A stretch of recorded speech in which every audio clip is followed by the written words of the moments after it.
Hey, listen to this shit here. Yes, and watching that game on Monday night, what happened to Damar Hamlin struck me a little different.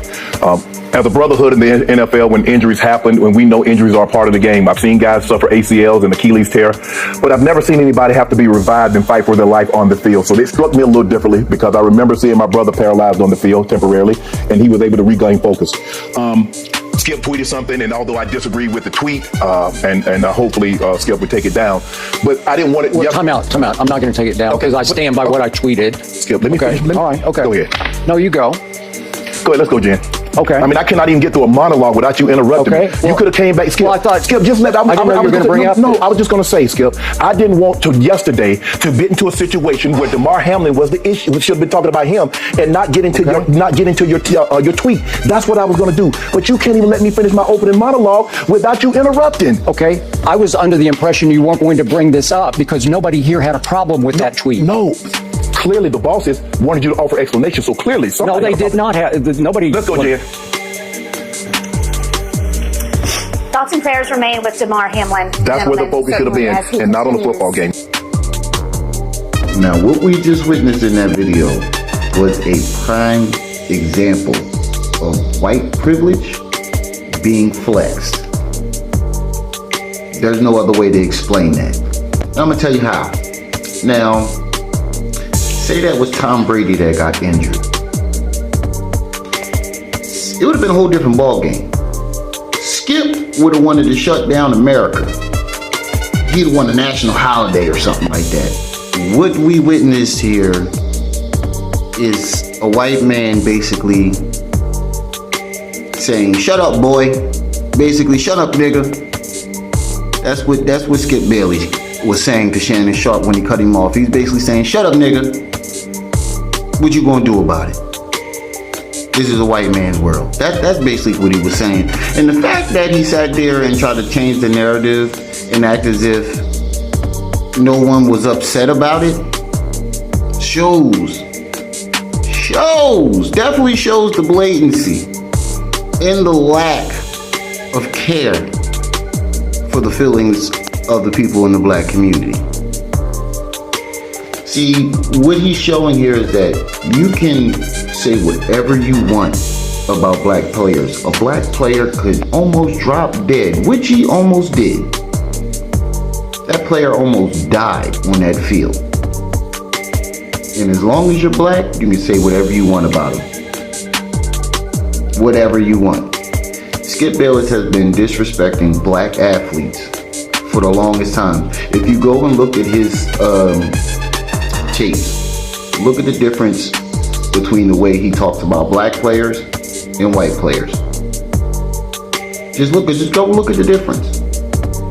Number two, I watched a lot of videos about this before I even decided to make a video. And what pissed me off is people were like, "Oh, he shouldn't be canceled over a tweet." An insensitive tweet about a man who almost died on the field that he personally wrote, right? He wrote the tweet. But Kyrie Irving got ridiculed, almost lost his job, he lost sneaker deals, he almost lost everything over retweeting.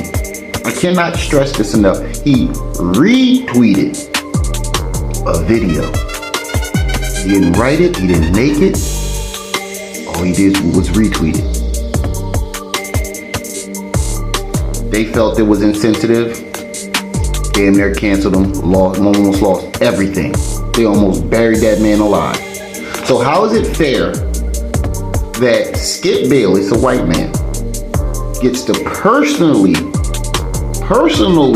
write an insensitive tweet about a player who almost lost his life in front of the world? The whole world watched this man almost lose his life. He personally wrote that insensitive tweet and he gets away with it. But Kyrie Irving, a black man, retweeted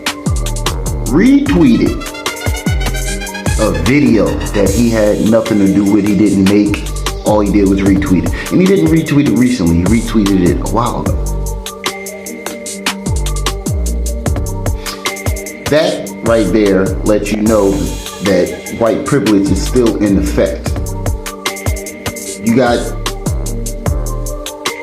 fucking Kanye West being ridiculed, Kyrie Irving being ridiculed over some things that they said or things that they tweeted, but Jerry Lewis can be one of the racist white people standing out in front of a school denying entry to black folks. Nothing happens. Nothing happens. Skip Bayless is a talentless bum. For real, for real. If you take Shannon Sharpe out the equation, if you take him from that show, what do you have? Don't worry, I'll wait. He's never played a professional sport. He doesn't even look like he's ever even played a sport. And he's allowed to disrespect Shannon Sharpe. He disrespects LeBron James. He disrespects black players all the time. Not one time did you ever hear this man disrespect a white player. But the fact of the matter is, he should be canceled because he wrote an insensitive tweet. He basically said, fuck that nigga, what's up with the game? What's going on with the rest of the game? Fuck that nigga. I don't care if he almost died. That's what Skip said. Pretty much. He didn't, say that verbatim, but that's basically what he was saying. That's basically what he was saying. If Shannon Sharpe has said the same thing about Tom Brady, they would be hanging Shannon Sharpe from a tree right now as we speak. He should be canceled. He should be fired. He should be never allowed to do this job again. Him and Stephen A. Stephen A. Smith ain't even write the tweet, but he always defending these racist white folks. He always defending his massa. So, yeah. Because I heard a lot of white analysts say, oh, it's just a tweet. Why should it be canceled? Well, I didn't hear you guys say that when Kyrie got in trouble for that retweet. So, Skip Bayless should be canceled. He should have been canceled. He doesn't even say anything that's really factual. He doesn't know sports. You don't know what the fuck he's talking about, and everybody knows that. Everybody. This is a huge example of white privilege being flexed. It's nothing more, nothing less. They don't do it behind closed doors anymore. They do it in front of our faces. And sometimes they get other people of our own race to defend them when they do it. No, not sometimes, all the time. When they're wrong, they go and get our own people to defend them. That's just what it is. But that's just my humble opinion on this situation. Definitely let me know how y'all feel about it in the comment section. Don't forget to like, share, and subscribe. But most importantly, remember to hit that notification bell and make sure it's on all so you can be alerted and notified whenever I drop this heat. It's your boy, the one and only Brenda's baby, Remiel Ma'at. You were just tuned in to Ma'at TV. I'll see y'all when I see y'all. Until then, you better be careful there, little buddy. Cocaine's a hell of a drug. I do cocaine. Don't tell nobody.